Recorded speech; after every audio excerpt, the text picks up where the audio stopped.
If you're interested in real estate investing and you watch a lot of YouTube videos, it's not going to take you very long before you start believing that it's easy, anybody can do it, and there are thousands of multi-millionaire real estate moguls who are willing to share all their secrets with you. But if you have decent income, good credit, and some savings, it's very dangerous for you to be listening to that kind of information.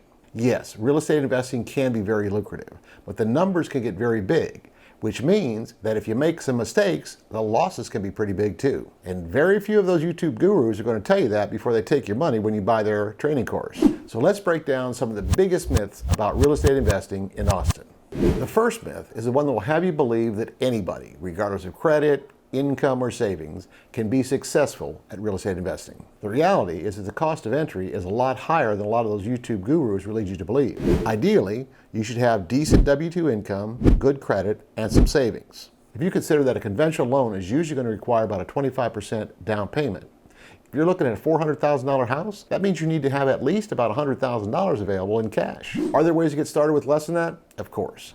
But if you really want to succeed at this, you really need to take some time and analyze what you have to work with. Be honest with yourself about where your weaknesses are, and probably most important, do some soul searching to figure out how much risk you're really willing and able to assume. Here's an example.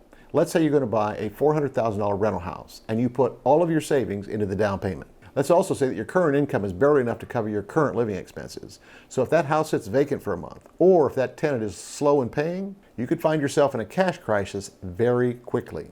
Let me share with you something that was shared with me a long time ago called wealth buckets. All of us have income and living expenses. Ideally, the income numbers should be greater than the monthly expenses, but that's not always the case. We can use credit cards or lines of credit to cover that gap when expenses exceed income, and if it's only temporary, there's no problem with that.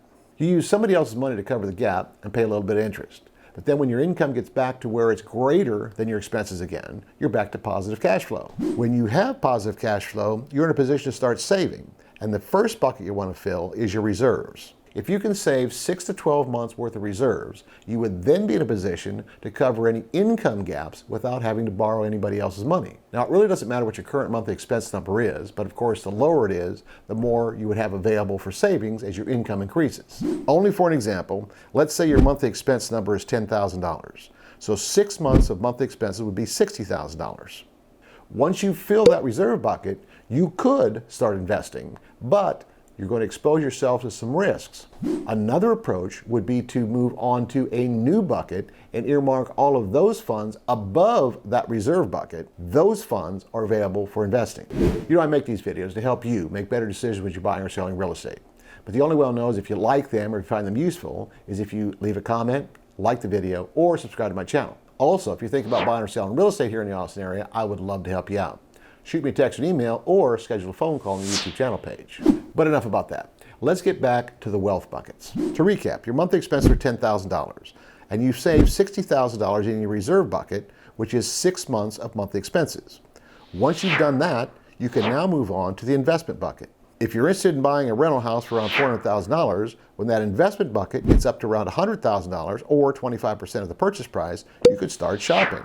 And once you buy that house and get a tenant in it, your income is going to increase. Of course, there are going to be new expenses associated with maintaining that rental house, but to simplify our example, let's say the rent payment covers all those new expenses and gives you an additional $500 a month in income. Now that might seem low, but remember, there is a loan on that rental house. So in this example, you've created an additional income stream which will help you fill the investment bucket faster. And once that investment bucket gets back around $100,000, you could add another rental property. Or as some of those YouTube gurus say, rinse and repeat. The second myth about real estate investing is when the guru tells you that the real money is in those rundown fixer-uppers. If you believe everything you see on YouTube, there are thousands of people who will tell you they have made multi-millions of dollars buying a house cheap, renovating it, and then either renting it out or selling it at some kind of massive profit like you see on TV. Now, there are hundreds of variables that could impact a strategy like this, but this is literally the #1 way that I've seen most newer investors get themselves into big trouble. It's usually a combination of buying the fixer-upper in the wrong area, not budgeting enough for the renovations, or doing a pretty bad job on the renovations, and of course, overestimating how much that house is going to be worth once all the renovations are done. I've seen some houses that are actually less attractive after the investor spent tens of thousands of dollars on cheap materials or shoddy workmanship. Another thing to keep in mind is there are a lot of would-be investors in Austin who have a tendency to bid against each other, which inflates the cost of these fixer-uppers, which means that profit margin is going to be severely limited if you decide to bid against them. Now, if your goal is to get a rental property, another approach you might consider is to buy new construction. Your acquisition costs will be higher, but there will be no repairs, and that house already has contemporary designs. There's also zero cost for maintenance during those first several years, and once you list that for rent, potential tenants will literally bid against each other for the opportunity to rent a new house. Now, if you do go this route, it is important to remember that there are reasons why homes are more expensive in some areas of the Austin Metro. You could buy a house for less money in Kyle or Elgin or Hutto, but market rents are going to be lower, and the quality of the potential tenants are going to be lower as well. And what I mean by that is lower credit scores and lower household income. This will be much different than the areas northeast like Cedar Park, Leander, or Georgetown. The final thing you need to keep in mind if you want to get into real estate investing is you must be knowledgeable of the market that you're investing in.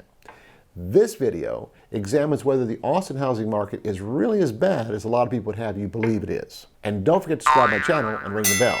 That way you'll get a notification every time I post a new video.